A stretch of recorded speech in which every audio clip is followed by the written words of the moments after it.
First up, the PAP's best-kept secret finally revealed itself on nomination day, and it was a big surprise. Yep, Deputy Prime Minister Heng Swee Keat deciding to move to East Coast GRC from his stronghold in Tampines. The reason? Mr. Heng said that the former Manpower Minister Lim Swee Say retiring East Coast could not afford a succession gap.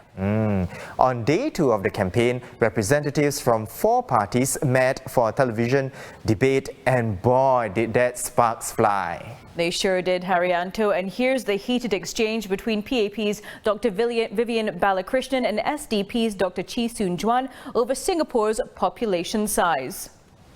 Will you categorically tell Singaporeans right now that your party has no intention of raising our population to 10 million? Just today, the Prime Minister's office issued a statement advising people like you not to indulge in falsehoods. It was Mr. Heng Swee Keat that came up with the idea of 10 million population. That's a cheap shot, Dr. Chee. I'll cite you the interview. That's a cheap that Mr. shot. Heng actually. Let me state for the record, we will never have 10 million. We won't even have 6.9 million. Whew, that was intense. Now, the 10 million population figure continued to be a talking point for days, even after Deputy Prime Minister Heng Swee Keat hit back at the claim, saying that the government has never proposed or targeted for Singapore to increase the population to 10 million. The COVID-19 crisis has dominated our lives for the last few months, and inevitably it became a major talking point during the campaign. While the opposition criticised the government's response to the pandemic, the PAP pointed out that plans on how to overcome COVID-19 were glaringly missing from their manifestos.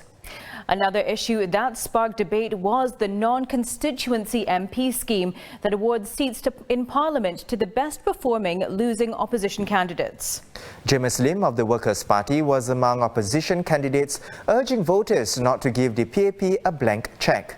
The PAP argued that the NCMP scheme guarantees that Parliament will have a range of opposing voices.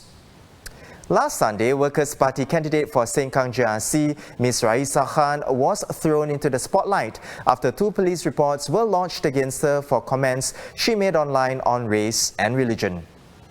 She quickly apologized for her comments and said she'll cooperate fully with the police investigations. Now, Workers' Party's Chief Pritam Singh stood by the candidate and said that the party will look into the matter after the election. And one of the big moments in almost every Singapore election has been the lunchtime Fullerton rally, a PAP tradition dating back to 1959. Prime Minister Lee Hsien Loong, speaking virtually this year, said the party is seeking a strong mandate from voters. Our response in this crisis will determine the future of our country and prospects for our children and grandchildren in Singapore.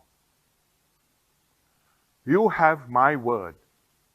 Together with my older colleagues like Teo Chee Hean and Tharman Shanmugaratnam, as well as the younger 4G ministers, I will see this through.